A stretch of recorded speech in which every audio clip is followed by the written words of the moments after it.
He called them a career-ending mistake before they were even born. I'll send money, but no one can know they're mine. That's what he told their mother. Then he vanished, like it was nothing. 28 years later, the twins he disowned were staring back at him from the cover of a business magazine, worth $50 million, their faces a haunting mirror of his own. You know what I mean? Sometimes the universe just decides you've run far enough, and it's time for a little reckoning. Charlie Moore's hand was shaking when he saw the McCullum twins, Catherine and Sean, grinning out from the glossy page, headlines screaming how these 28-year-old entrepreneurs built a $50 million company from nothing. That punch to the gut feeling hit hard, and for a second, Charlie's world spun literally. He barely heard his assistant calling out, "Room tilting," until he blacked out right there on his corner office carpet, the kind of thick, plush rug only people who'd made it all the way to the top could afford. When he came on his leather couch, his team was hovering worried, not knowing the ghosts he'd just seen. No ambulance. He waved them off, forcing himself upright. Just low blood sugar. Everyone out. Door locked. He went back to that magazine. Looked at those faces again, Catherine and Sean McCullum. Confident, proud. His mother's smile, his own eyes. 28 years ago, Charlie made the worst call of his life. Fresh out of business school, ambitious as hell, falling for Camila McCullum, a beautiful black woman in accounting. When she told him she was pregnant, all he saw were the risks his family, his board, the scandal of it all. "I can't be involved," he told her. "I'll send support, but that's it. No one can ever know." Camila's eyes, she still saw them sometimes, cold as ice. "Keep your money," she said. "My kids deserve better than a father ashamed of them." Charlie buried himself in work, married a woman from the right family, and never had kids of his own. For years he told himself he'd done Camila and those twins a favor by staying away. But now, staring at that magazine, all he felt was a cold tide of regret. The article laid it all out. Raised in South Chicago by a single mom, the twins beat the odds, scholarships to top universities, launched McCullum Innovations, a tech company bringing solar energy to underserved communities. Their work was changing lives. When asked about their inspiration, they credited their mother, who had died of breast cancer 5 years back. "She taught us that obstacles are just opportunities in disguise," Catherine said, "and that integrity matters more than profit." Charlie's chest felt tight. He hadn't even known Camila was gone. And then the kicker. The twins were set to keynote at the National Business Leadership Conference in Chicago next week, the same event where Charlie would receive a Lifetime Achievement Award. The collision course was set. He called his old investigator. "Frank, I need everything on Catherine and Sean McCullum. Now." "Why?" "Because I think they're my kids." After he hung up, Charlie dug out an old photo of Camila from a company picnic, told himself. He kept it as a reminder of his mistake, but maybe he just couldn't let go. When Frank called back, the news was like a cold slap. "Sir, they're looking for you too, and they know exactly who you are." Turns out, after their mother died, the twins had found letters between Charlie and Camila, a never-cashed check, even a birth certificate listing him as their father, though never officially filed. They'd known for 3 years and hadn't reached out. What was their play? Research showed the twins had built a reputation for real impact. Sean ran the business, Catherine the tech, both principled to the core. In interviews, they talked about lifting others up.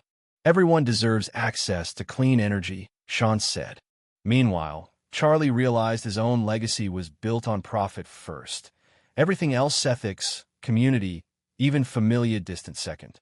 Then came a text from his ex-wife. "Nicole, saw the magazine. Those twins are yours, aren't they? Call if you want to talk." Nicole always saw through him. He called. She listened, then said, "Maybe fate's finally catching up to you, Charlie. You have a chance to do the right thing. Don't waste it." Digging deeper, Charlie learned Camila had battled cancer while supporting the twins through school savings gone, insurance never enough.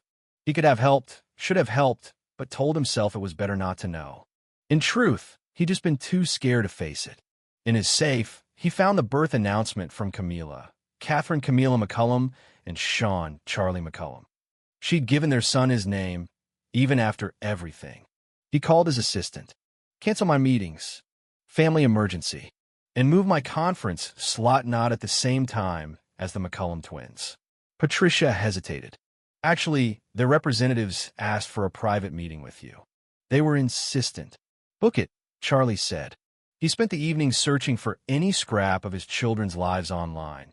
Learning that Sean played jazz piano like Charlie once had, Catherine painted, both did community work.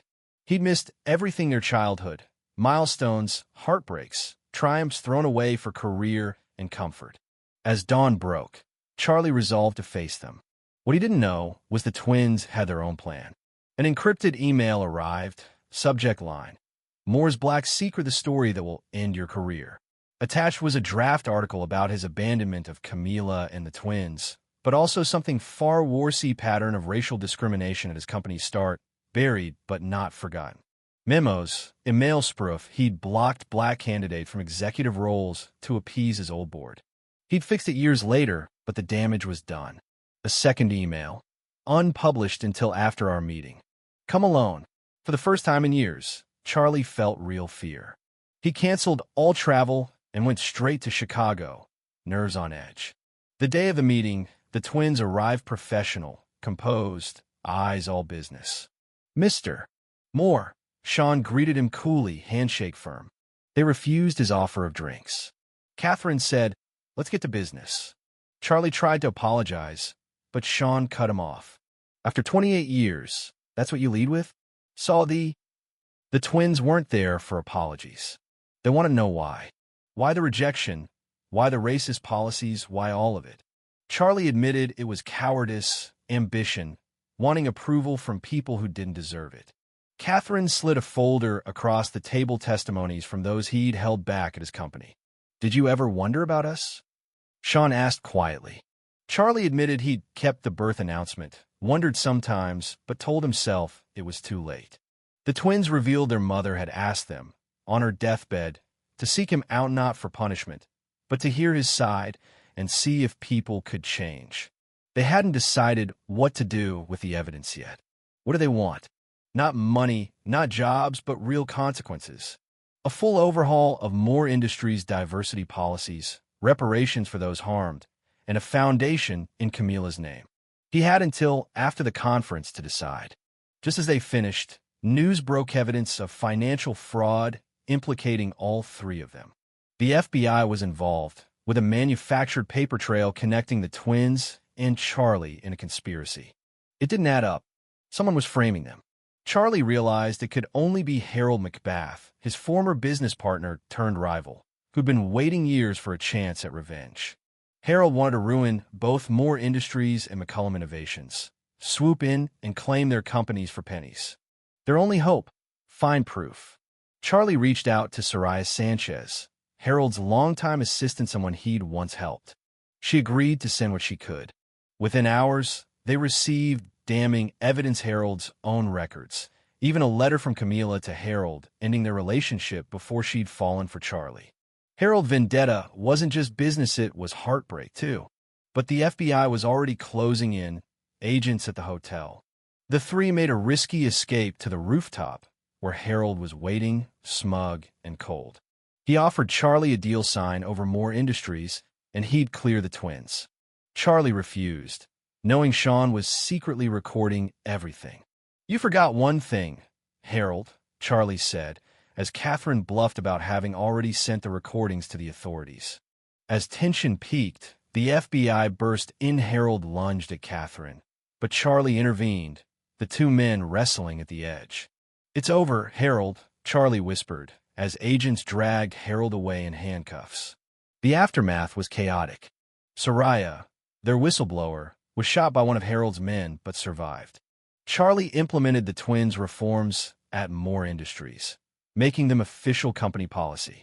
At the Lifetime Achievement Ceremony, Charlie took the stage with his children and declined the award. He confessed, in front of the entire industry, to abandoning his family for ambition, to years of cowardice, to running from what mattered most. He honored Camila's memory and pledged to support the foundation in her name. Catherine spoke of forgiveness, not as erasing the past, but making space for a better future. Sean announced the foundation $50 million from Moore Industries to support single parents and equity in education and business.